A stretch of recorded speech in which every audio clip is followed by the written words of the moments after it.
Friends చక్కగా మంచి పొనగంటి కూర ఉంది ఇక్కడ. మన హెల్త్కి చాలా మంచిది ఇది. వీటిని మేము కోసి తీసుకెళ్తాను. ఎంత గుబురుగా ఉందో చూసారా, వర్షం పడుతుంది. లొకేషన్ చూసారా, అద్భుతంగా ఉంది. చూడండి, అసలు చాలా బ్యూటిఫుల్గా ఉంది లొకేషన్. ఇదంతా పొనగంటి కూర. ఇప్పుడు నేను కోస్తాను. చూడండి, కోసి దీన్ని చక్కగా మీకు కూర వండి చూపిస్తా. కంటి చూపు మాత్రం ఇది చాలా బాగా పనిచేస్తుంది. చూడండి, పొనగంటి కూర దగ్గర నుంచి చూడండి ఎంత బాగుందో, ఫ్రెష్గా ఉంది. వర్షం పడుతుందేమో, చాలా బ్యూటిఫుల్గా ఉంది కదా.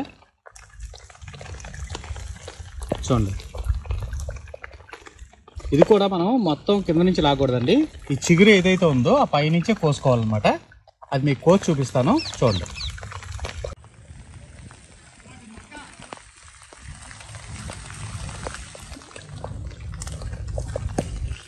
ఈ విధంగా మనం చిగురు కోసుకోవాలన్నమాట. చిగురు కోసుకుంటే ఏంటంటే చూడండి, చక్కగా ఎంత బాగా వచ్చింది చూసారా. ఇది మనకి బయట మార్కెట్లో అమ్ముతారు కానీ ఇంత ఫ్రెష్ దొరకదు. ఇంత ఫ్రెష్ నేను చక్కగా కోసి చూస్తాను చూడండి. దీన్ని కూడా మీకు కూర కూడా వండి చూపిస్తా. ఫ్రై చేసుకోవచ్చు, పప్పులో కూడా వేసుకోవచ్చు. చాలా అద్భుతంగా ఉంటుంది అన్నమాట. పొనగంటి కూర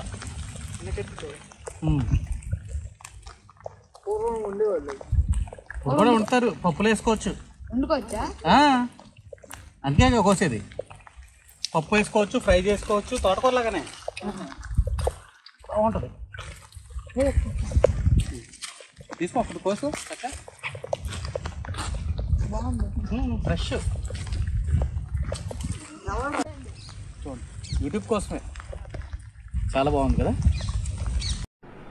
హాయ్ ఫ్రెండ్స్, ఎన్నో ఆరోగ్య ప్రయోజనాలు ఉన్న ఈ పొనగంటి కూరతో ఈరోజు మీకు పప్పు ఎలా ప్రిపేర్ చేసుకోవాలో చేసి చూపిస్తాను. ముందుగా ఆకుల్ని చక్కగా కట్ చేసుకున్న తర్వాత ఉప్పు నీటిలో వీటిని నానబెట్టుకోవాలన్నమాట.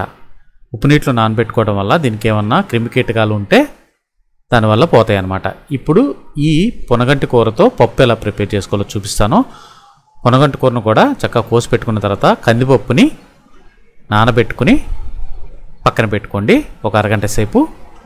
ఇప్పుడు కుక్కర్లో నానబెట్టుకున్న కందిపప్పు, పొనగంటి కూర, టమోటాలు, పచ్చిమిరపకాయలు, అలాగే పసుపు,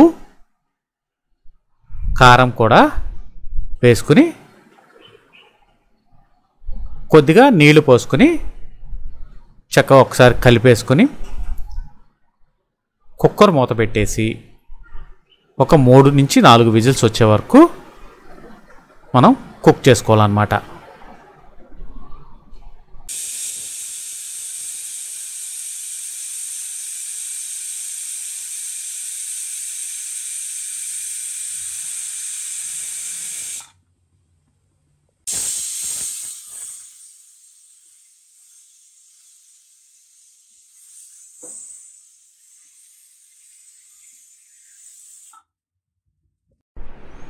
మూడు విజిల్స్ వచ్చేసిన తర్వాత కుక్కర్ మూత ఓపెన్ చేసుకుని ఈ పప్పును ఒకసారి చక్కగా కలిపేసుకుని అందులో మనం రుచికి సరిపడినంత ఉప్పు వేసుకోవాలి. ఇందాక మనం ఉప్పు వేయలేదు, ఇప్పుడు ఉప్పు వేసుకోవాలి. ఇందాక వేసుకుని ఉంటే ఏంటంటే మనకు పప్పు తొందరగా ఉడకదన్నమాట. ఇప్పుడు ఈ మిశ్రమాన్ని పప్పు గుత్తితో చక్కగా మెత్తగా రుబ్బుకోవాలన్నమాట. ఆకు పప్పు చక్కగా మెత్తగా అయ్యే వరకు రుబ్బుకుని పక్కన పెట్టుకోవాలి. చూసారా ఎలా మెత్తగా అయిందో, ఆ విధంగా అయితే సరిపోతుందన్నమాట. ఇప్పుడు మనం తాలింపు ప్రిపేర్ చేసుకుందాం. ఈ పప్పులోకి తాలింపు చాలా ఇంపార్టెంట్ అండి. తాలింపు వల్లే పప్పుకి మరింత రుచి వస్తుందన్నమాట. తాలింపు కావాల్సినంత ఆయిల్ పోసుకోండి. ఆయిల్ వేడెక్కిన తర్వాత అందులో జీలకర్ర యాడ్ చేసుకోండి. తాలింపు దినుసులు, పప్పులన్నీ కలిసి ఉంటాయి కదండి, ఆవాలు పప్పులన్నీ కలిసి ఉన్న తాలింపు దినుసులు కూడా వేసుకుని కొన్ని వెల్లుల్లి రెబ్బలు, ఎండుమిరపకాయలు, కరివేపాకు, కొద్దిగా కొత్తిమీర కూడా వేసుకుని ఈ తాలింపుని చక్కగా వేగనివ్వాలన్నమాట. ఈ తాలింపు వేగిన తర్వాత అందులో కొద్దిగా ఇంగువ కూడా యాడ్ చేసుకోండి. ఈ ఇంగువ వల్ల కూడా మంచి రుచి వస్తుంది, అలాగే డైజెషన్ ప్రాబ్లం లేకుండా చక్కగా అరుగుదల జరుగుతుందన్నమాట. ఈ తాలింపుని మనం ఇప్పుడు ఈ పప్పులో వేసేసుకోవాలన్నమాట. ఈ తాలింపు వల్ల మంచి రుచి వస్తుంది పప్పుకి, రైస్లోకి చాలా చాలా బాగుంటుంది. ఈ పొనగంటి కూరలో మనకి ఎన్నో ఆరోగ్య ప్రయోజనాలు ఉన్నాయండి. అందులో ఒకటి ఏంటంటే మెయిన్ ఎముకల దృఢత్వం, అంటే కాల్షియం లోపం ఉన్న వాళ్ళకి చాలా చాలా మంచిది. అట్లాగే కంటి చూపుకు కూడా చాలా మంచిదండి. కండ్లు మసుకున్న వాళ్ళు రెగ్యులర్గా ఈ పొనగంటి కూర తినటం వల్ల కంటి చూపు అనేది చాలా మెరుగుపడుతుంది.